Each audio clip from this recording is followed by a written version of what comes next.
You've been told your whole life that the path to happiness lies in facing your darkness.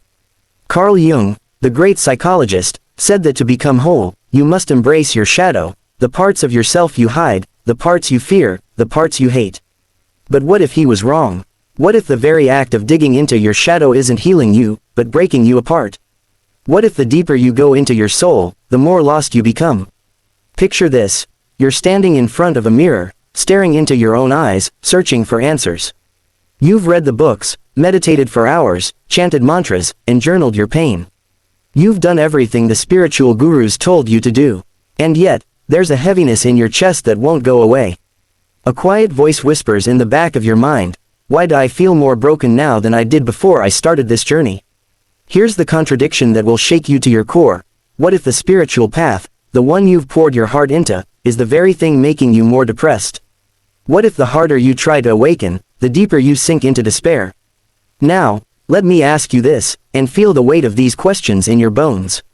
Why does the light you chase feel so cold? Why does the truth you seek leave you emptier than before? And what if the person you're becoming isn't the person you wanted to be? Hold those questions in your heart. Let them burn. Because today, we're diving into the dark underbelly of spirituality, using Carl Jung's own ideas to unravel why spiritual people like you, might actually be more depressed than ever. Close your eyes for a moment. Imagine yourself walking through a forest. The air is cool, the leaves crunch under your feet, and the path ahead is barely visible. You've been walking this path for years, maybe even decades. You started this journey because you felt a void inside you, a hunger for something more. Maybe it was a heartbreak that shattered you, a betrayal that left you hollow, or a quiet ache that you couldn't explain. So you turned to spirituality. You thought it would save you. But now, look around. The forest is silent, too silent. The birds have stopped singing, and the wind feels like it's whispering secrets you can't understand. You're alone here, utterly, achingly alone. You've sat in meditation circles, surrounded by people who seemed so enlightened, so radiant. But when you looked into their eyes, you saw the same emptiness you feel in your own heart. You've chanted affirmations until your throat was raw, but the words felt like ash in your mouth. You've stared at vision boards, lit candles, and burned sage, but the heaviness in your chest only grew heavier. And then there's the guilt. Oh, the guilt. You feel guilty for not being spiritual enough. You wonder why everyone else seems to be ascending into bliss while you're stuck in this muddy, murky darkness. You scroll through social media and see spiritual influencers with their glowing smiles, their perfect lives, their endless gratitude posts. And you think, what's wrong with me? Why can't I feel that way? You've tried to face your shadow, just like Jung said. You've dug into your past, unearthing old wounds, reliving old traumas. You've cried rivers of tears, screamed into pillows, and written letters you'll never send. But instead of feeling free, you feel trapped. Trapped in a cycle of endless self-analysis, endless self-improvement, endless searching. And the loneliness, it's unbearable. You feel like no one understands you. Your friends don't get it, they think you're too deep, or too intense. Your family rolls their eyes when you talk about energy or intuition. Even the spiritual communities you've joined feel shallow, performative, like everyone's wearing a mask of enlightenment. So here you are, standing in this forest, the path disappearing into the shadows. And you wonder, is this all there is? Is this what awakening feels like? Am I doing it wrong, or is the path itself broken? Let's pause here and talk about Carl Jung. Jung was a psychologist who believed that every human being has a shadow, a hidden part of themselves filled with everything they reject, deny, or fear. Your shadow isn't just your flaws or your mistakes, it's the parts of you that you've buried because they feel too ugly, too shameful, too dangerous to face. Jung said that to become whole, to awaken, you must integrate your shadow. This means looking at those dark parts of yourself, embracing them, and bringing them into the light. He believed that if you ignore your shadow, it will control you, showing up in your life as anger, addiction, or self-sabotage. But if you face it, you'll find freedom, wisdom, and peace. Sounds beautiful, doesn't it? It's the cornerstone of modern spirituality. Face your darkness, heal your wounds, become whole. But here's where I'm going to challenge Jung's idea, and this might shake you to your core. What if facing your shadow isn't the path to healing, but the path to destruction? What if the deeper you dig into your darkness, the more you lose yourself? What if the spiritual obsession with shadow work is actually making you more depressed, more fragmented, more lost? Think about it, every time you sit down to do the work, you're tearing open old wounds. You're reliving pain, analyzing every mistake, dissecting every flaw. You're telling yourself, I'm not good enough yet. I'm not healed yet. I'm not whole yet. And with every journal entry, every therapy session, every meditation, you're reinforcing the idea that you're broken. What if Jung was wrong, not about the shadow itself, but about how we approach it? What if the act of constantly digging into your darkness is like picking at a scab, never letting it heal? What if the spiritual path, as we know it, is actually a trap, a never-ending cycle of self-criticism disguised as self-improvement? And here's the most haunting question of all. What if the reason spiritual people are more depressed isn't because they're failing at shadow work, but because they're succeeding at it too well? What if the deeper you go into your shadow, the harder it is to find your way back to the light? Now, let me stop you right here, because this is the moment where everything changes. You've been listening to this, nodding along, maybe feeling a lump in your throat or a tightness in your chest. But I need you to lean in closer, because I'm about to ask you something that might unravel everything you believe.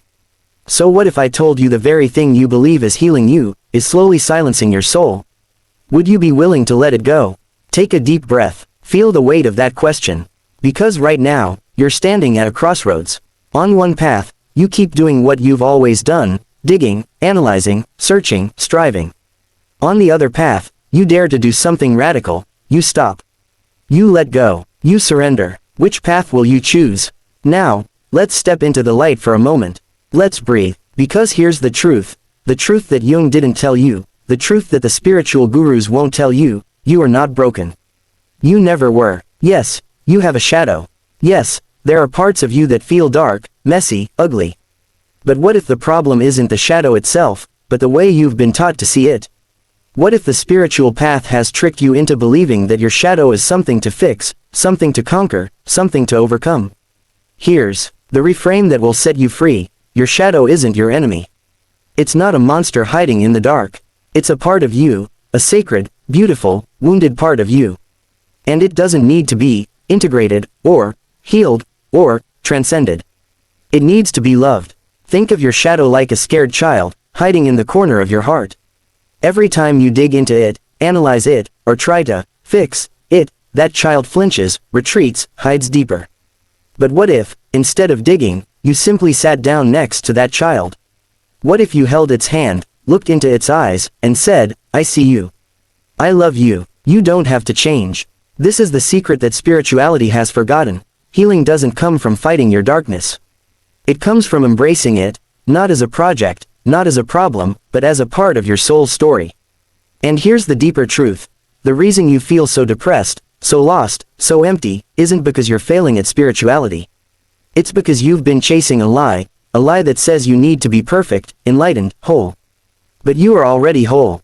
Right now, in this moment, with all your flaws, all your pain, all your shadows, you are enough.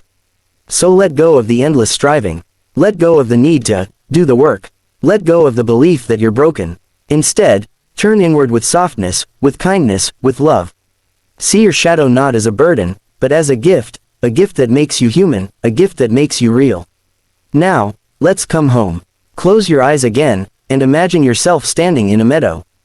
The sun is warm on your skin, the grass soft beneath your feet. You feel a gentle breeze, carrying away the heaviness you've been holding for so long. Take a deep breath, feel your chest expand, your heart open. With every inhale, you draw in light, love, peace. With every exhale, you release guilt, shame, fear. Now, picture your shadow standing in front of you. It's not a monster, not a demon, not a problem. It's you, a younger, wounded version of you.